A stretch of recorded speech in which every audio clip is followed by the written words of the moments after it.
बिस्मिल्लाहिर्रहमानिर्रहीम अस्सलाम वालेकुम फ्रेंड्स। आज की इस वीडियो में हम डिस्कस करने जा रहे हैं physics class 9 second chapter kinematics से एक टॉपिक, और वो टॉपिक है रिप्रेजेंटेशन ऑफ वेक्टर्स। इस वीडियो में हम बात करेंगे रिप्रेजेंटेशन ऑफ वेक्टर्स के ऊपर, यानी वेक्टर्स को किस तरह रिप्रेजेंट किया जाता है, वेक्टर्स को किस तरह डिनोट किया जाता है। अब इस प्रीवियस लेक्चर में हमने बात की थी कि फिजिकल क्वांटिटीज़ के दो टाइप्स क्या हैं, यानी स्केलर्स और वेक्टर्स। तो इस वीडियो में हम स्केलर्स और वेक्टर्स को अच्छी तरह से समझे थे। इस वीडियो में हम जानेंगे कि वेक्टर्स को किस तरह रिप्रेजेंट या डिनोट किया जाता है। बेसिकली ये हम इसलिए करते हैं ताकि अगर वेक्टर्स को रिप्रेजेंट करने के कुछ अलग तरीके हों तो वो स्केलर से अलग दिख सके। ठीक है, हम एक क्वांटिटी को देखकर ही पता लगा सकें कि ये वेक्टर है। ठीक है, तो स्केलर और वेक्टर्स को आपस में अलग दिखाने के लिए हम वेक्टर्स को अलग तरीकों से रिप्रेजेंट कर रहे हैं। ठीक है, तो इस वीडियो में हम उन्हीं तरीकों के ऊपर बात करेंगे। क्लियर? अच्छा, तो आते हैं अपने टॉपिक की तरफ। रिप्रेजेंटेशन ऑफ वेक्टर्स, यानी वेक्टर्स को आप किस तरह रिप्रेजेंट करते हैं। बेसिकली वेक्टर्स को रिप्रेजेंट करने के लिए हमारे पास दो मेथड हैं। एक को बोला जाता है सिंबॉलिक रिप्रेजेंटेशन और दूसरे को बोला जाता है ग्राफिकल रिप्रेजेंटेशन। अब इन दो मेथड्स में क्या होगा, देखें, सिंबॉलिक रिप्रेजेंटेशन नाम से ही पता चलता है कि यहाँ पे सिंबल्स का यूज़ होगा। ठीक है, हम सिंबल्स यानी लेटर्स की मदद से वेक्टर्स को रिप्रेजेंट करेंगे। और दूसरा हमारे पास है ग्राफिकल रिप्रेजेंटेशन।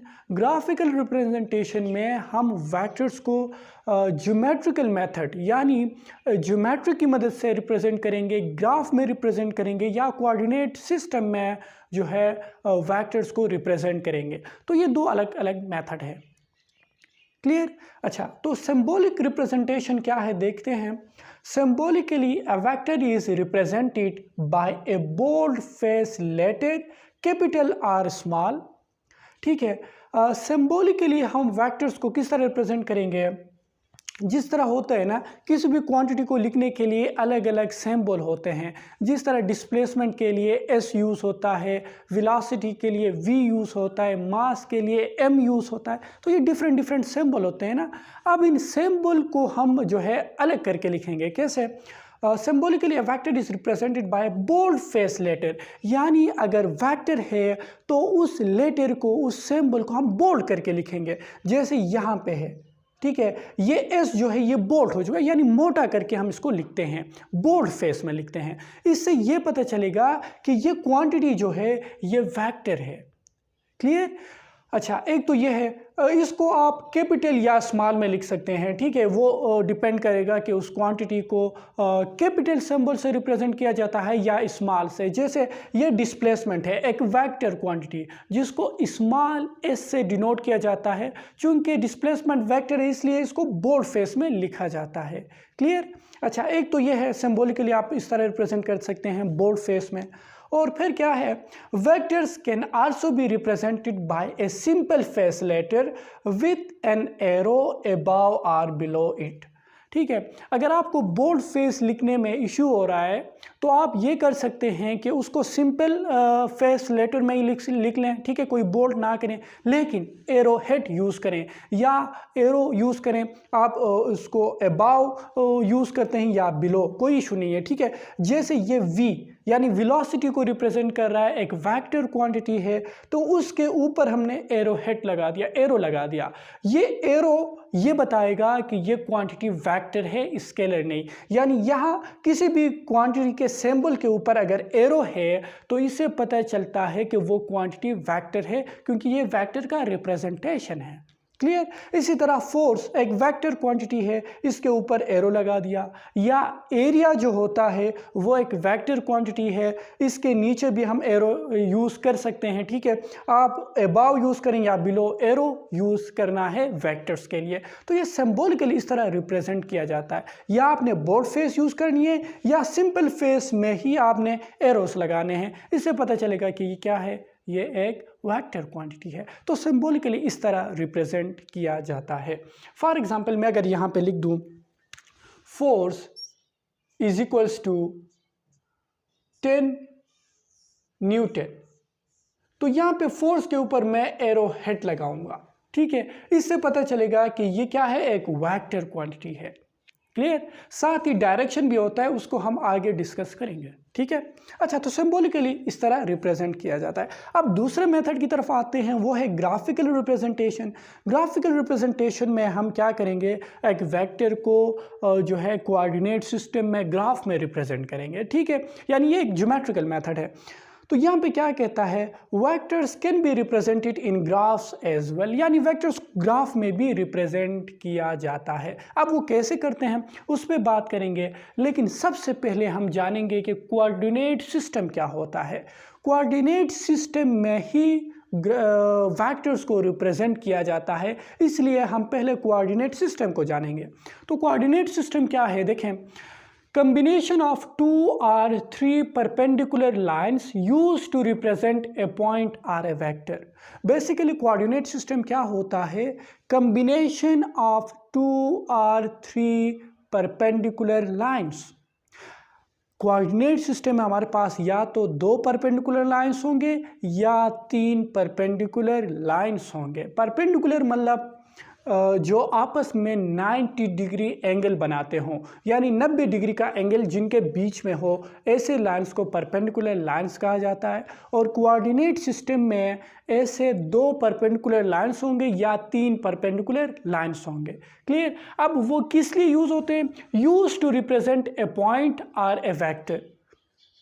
अब वो लाइंस, वो परपेंडिकुलर लाइंस किस लिए यूज होते हैं, किसी पॉइंट को शो करने के लिए या किसी वेक्टर को शो करने के लिए। किसी पॉइंट या वेक्टर को रिप्रेजेंट करने के लिए 2 या 3 परपेंडिकुलर लाइंस के कॉम्बिनेशन को कोऑर्डिनेट सिस्टम कहा जाता है, जिस तरह यहाँ पे है। फॉर एग्जाम्पल, ये एक लाइन है जो वर्टिकल लाइन है, ठीक है, N एंड S जो लिखा है, ये एक वर्टिकल लाइन है। ये एक हॉरिजॉन्टल लाइन है W एंड E, तो ये एक हॉरिजॉन्टल लाइन है, ये वर्टिकल लाइन है। आप इन दोनों को अगर देखेंगे तो ये 90 डिग्री एंगल बनाते होंगे, ठीक है। ये 90 डिग्री का एंगल बनाते होंगे। ये देखें, ये जो एंगल है ये 90 डिग्री का है। सारे एंगल जो है वो 90 ही होंगे। तो ये परपेंडिकुलर लाइंस है, तो इसको कोऑर्डिनेट सिस्टम बोला जाएगा। अब दूसरा ये भी है, एक लाइन ये है हॉरिजॉन्टल, एक लाइन ये है वर्टिकल, ये भी जो है 90 डिग्री एंगल बनाते हैं आपस में ये 2 लाइंस, तो ये भी एक कोऑर्डिनेट सिस्टम है। लेकिन ये दोनों अलग अलग नाम से जाने जाते हैं। एक को हम बोलते हैं जियोग्राफिकल कोऑर्डिनेट सिस्टम, ठीक है, जियोग्राफिकल कोऑर्डिनेट सिस्टम होता है, जियोग्राफिकल कोऑर्डिनेट सिस्टम होता है, और दूसरा होता है Cartesian coordinate system. Geographical coordinate system में ये जो लाइंस होते हैं, इनके डायरेक्शंस को हम नाम देते हैं north, east, south and west, ठीक है। यानी इसमें हम north, east, south and west इन डायरेक्शंस को यूज़ करेंगे, ठीक है। और कार्टेशियन कोऑर्डिनेट सिस्टम में हम X axis and Y axis का यूज़ करेंगे। जैसे जिस तरह यहाँ पे ईस्ट के डायरेक्शन था, यहाँ पे हम एक्स एक्सिस या मतलब पॉजिटिव एक्स का यूज़ करेंगे, नेगेटिव एक्स का यूज़ करेंगे, positive Y and negative Y, ये 4 डायरेक्शंस हम यूज़ करेंगे। एक होगा पॉजिटिव एक्स, एक होगा पॉजिटिव वाई, एक होगा नेगेटिव एक्स और एक होगा नेगेटिव वाई। यानी जिस तरह नॉर्थ, ईस्ट, साउथ, वेस्ट ये 4 डायरेक्शंस होते थे जियोग्राफिकल कोऑर्डिनेट सिस्टम में, इसी तरह कार्टेशियन कोऑर्डिनेट सिस्टम में positive X, positive Y, negative X, negative Y use होंगे। यानी इनको हम बोलते हैं X axis and Y axis. ये जो हॉरिजॉन्टल लाइन है, एक्स एंड माइनस एक्स का ये जो कॉम्बिनेशन है, ये जो लाइन है हॉरिजॉन्टल लाइन, इसको बोला जाता है एक्स एक्सिस। और ये जो वर्टिकल लाइन है y प्राइम और y यानी नेगेटिव y और प्लस y का, ये होता है y एक्सिस, ठीक है। तो ये कार्टेशियन कोऑर्डिनेट सिस्टम है। यहाँ पे हमने 2 ही लाइंस लिए हैं, 3 लाइंस का जो कॉम्बिनेशन है वो थोड़ा कॉम्प्लिकेटेड है, हायर लेवल में आपके काम आएगा, अभी इतना ही जान लीजिएगा, ठीक है। अच्छा, तो ये था कोऑर्डिनेट सिस्टम। अब हम क्या करते हैं कि किसी कोऑर्डिनेट सिस्टम में एक वेक्टर को किस तरह रिप्रेजेंट किया जाता है उसके कुछ स्टेप्स हैं, वो स्टेप्स देखेंगे और कोऑर्डिनेट सिस्टम में हम एक वेक्टर को रिप्रेजेंट करेंगे। ठीक है, अच्छा, तो उसके लिए हम एक एग्जांपल उठाते हैं, उसी एग्जांपल यानी वेक्टर को इस कोऑर्डिनेट सिस्टम में ड्रा करके देखेंगे। जैसे यहाँ पे ही हमने एग्जांपल लिया था force is equals to 10 newton, और साथ ही मैं डायरेक्शन लिखता हूँ जैसे theta is equals to 45 degree. अब यहाँ पे मैंने डायरेक्शन की जगह पे एंगल लिखा है। ठीक है, force is equal to 10 newton, 10 newton तो इसका मैग्नीट्यूड है, ये इसके डायरेक्शन का बताता है, theta is equal to 45 degree. अब डायरेक्शन में देखें, अगर इसको जियोग्राफिकल कोऑर्डिनेट सिस्टम में ड्रा करना होता तो मैं यहाँ पे लिखता डायरेक्शन ईस्ट, यानी ईस्ट के डायरेक्शन में है या नॉर्थ के डायरेक्शन में है या वेस्ट या साउथ, इन डायरेक्शन में किसी डायरेक्शन को ले लेता कि इस डायरेक्शन में वेक्टर है। लेकिन अगर इस कोऑर्डिनेट सिस्टम में ड्रा करना हो तो फिर यहाँ पे तो नॉर्थ साउथ ईस्ट वेस्ट तो कुछ नहीं है ना, यहाँ पे हम एंगल का यूज़ करेंगे। यानी यहाँ पे इस सिस्टम में कार्टेशियन कोऑर्डिनेट सिस्टम में डायरेक्शन को कंट्रोल करेगा एंगल, यानी थीटा, जिससे हम रिप्रेजेंट करते हैं एंगल को। तो यहाँ पे एंगल हमारे काम आने वाला है, नॉर्थ साउथ ईस्ट और वेस्ट वाले डायरेक्शंस नहीं। हाँ, अगर जियोग्राफिकल कोऑर्डिनेट सिस्टम में ड्रा करना होता तो यहाँ पे फिर मैं लिखता कि 10 न्यूटन ईस्ट की तरफ वेस्ट की तरफ जो कोई भी डायरेक्शन हो फिर उसी को हम यहाँ पे ड्रा कर लेते। लेकिन हम यहाँ पे नहीं ड्रा कर रहे, कोऑर्डिनेट सिस्टम में हम कौन सा ले रहे हैं, कार्टेशियन कोऑर्डिनेट सिस्टम, क्योंकि कार्टेशियन कोऑर्डिनेट सिस्टम ज़्यादा यूज़ होता है as compared to geographical coordinate system. ठीक है, तो इसलिए मैंने यहाँ पे एंगल को लिया है। आगे आपको पता चल जाएगा कि एंगल डायरेक्शन को कैसे कंट्रोल करता है, फिलहाल थोड़ा सब्र कर लीजिए। ठीक है, अच्छा, तो सबसे पहले देखें स्टेप्स, देखें steps to represent a vector in a coordinate system, यानी कार्टेशियन कोऑर्डिनेट सिस्टम की बात कर रहा है। कार्टेशियन कोऑर्डिनेट सिस्टम में एक वेक्टर को किस तरह रिप्रेजेंट किया जाता है, तो उन स्टेप्स में सबसे पहला क्या है, ड्रा ए कोऑर्डिनेट सिस्टम। सबसे पहले आपने कोऑर्डिनेट सिस्टम ड्रा करने होंगे, जिस तरह ये है, ये वाई एक्सिस, ये एक्स एक्सिस, और ये जो दो लाइन्स जिस पॉइंट में एक दूसरे को इंटरसेक्ट करते हैं उसको बोला जाता है ओरिजिन, ओ। ठीक है, जिस तरह ये है, ये पॉइंट, ये जो दो लाइन इंटरसेक्ट करते हैं ये ओरिजिन है, या यहाँ पे ये ओरिजिन है। ठीक है, इसको ओरिजिन बोला जाता है जहाँ पे ये दो लाइन एक दूसरे को इंटरसेक्ट करते हैं। ठीक है, अब हमने एक कार्टेशियन कोऑर्डिनेट सिस्टम ड्रा किया, उसके बाद दूसरा स्टेप क्या है, सेलेक्ट ए सुटेबल स्केल। अब दूसरे स्टेप में आपने क्या करना है, एक स्केल सेलेक्ट करना है। स्केल किस लिए सेलेक्ट करते हैं, देखें यहाँ पे फोर्स को हमने यहाँ पे ड्रा करना है। अब इस सिस्टम में अगर हम फोर्स को ड्रा करेंगे तो कैसे कर पाएंगे, ये तो पॉसिबल नहीं है ना, क्योंकि फोर्स का जो यूनिट है वो न्यूटन है, और यहाँ पे तो हम लेंथ ड्रा करते हैं, लेंथ का यूनिट मीटर है या सेंटीमीटर या मिलीमीटर, जो कुछ भी हो, लेंथ का यूनिट ही अलग है, फोर्स का यूनिट अलग है। तो फोर्स को लेंथ में चेंज करने के लिए पहले आपने एक स्केल लेना होगा। उस स्केल के मुताबिक पहले फोर्स लेंथ में चेंज होगा, उस लेंथ को इस कोऑर्डिनेट सिस्टम में हमने ड्रा करना है, तो उसके लिए आपने स्केल लेना होगा, यानी फोर्स को लेंथ में चेंज करना होगा। तो उसके लिए स्केल लेते हैं और अपनी मर्ज़ी से ले सकते हैं ये स्केल। और हम यहाँ पे एक स्केल लेते हैं, लेट्स से हम यहाँ पे लिख रहे हैं, 1 newton is equals to 1 centimetre.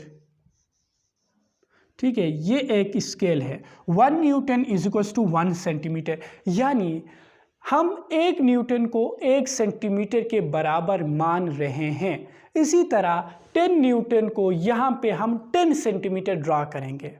Clear, यानी हमने क्या कर दिया, फोर्स को लेंथ में चेंज कर दिया, तो ये एक स्केल कहलाता है। ठीक है, अब आपने एक स्केल सेलेक्ट कर लिया, उसके बाद इस फोर्स को लेंथ में चेंज करें इस स्केल के मुताबिक, और फिर उस लेंथ को यहाँ पे ड्रा करें।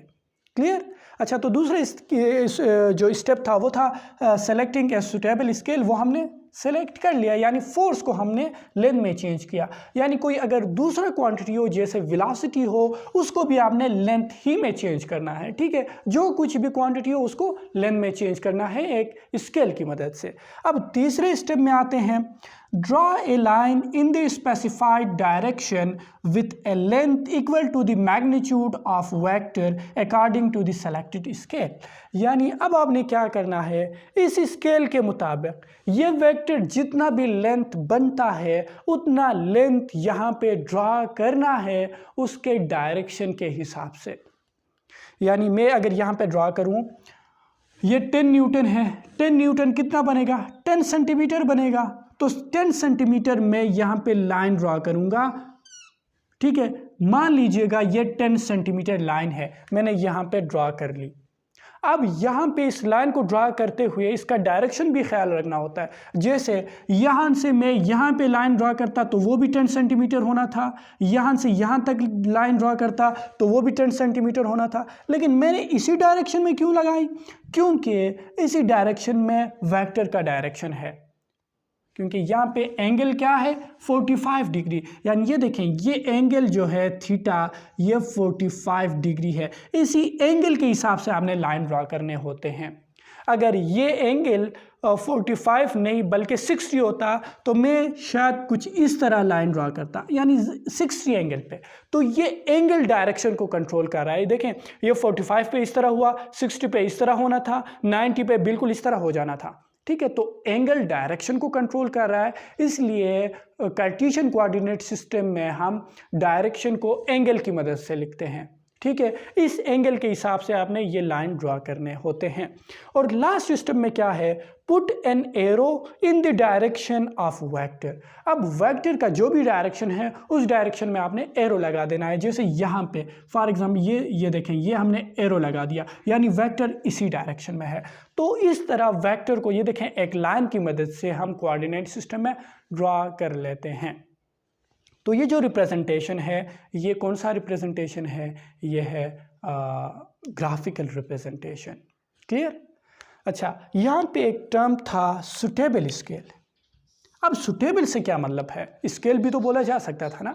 सुटेबल स्केल से ये मतलब है, ये जो आप स्केल सेलेक्ट करते हैं ना, ये अपनी मर्जी से सेलेक्ट करते हैं। जैसे 1 सेंटीमीटर इक्वल टू 1 न्यूटन, ये मैंने अपनी मर्जी से लिया। आप ये भी कह सकते थे कि 1 centimetre is equal to 2 newton.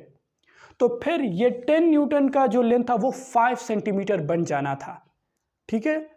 तो ये स्केल आप अपनी मर्जी से सेलेक्ट कर सकते हैं, लेकिन स्केल ऐसा सेलेक्ट करें कि ये जो आप यहाँ पे लेंथ ड्रा कर रहे हैं ये इतना ज़्यादा ना हो कि इस बोर्ड से ही बाहर चला जाए, या आप कॉपी में ड्रा कर रहे हैं उससे ही बाहर चला जाए।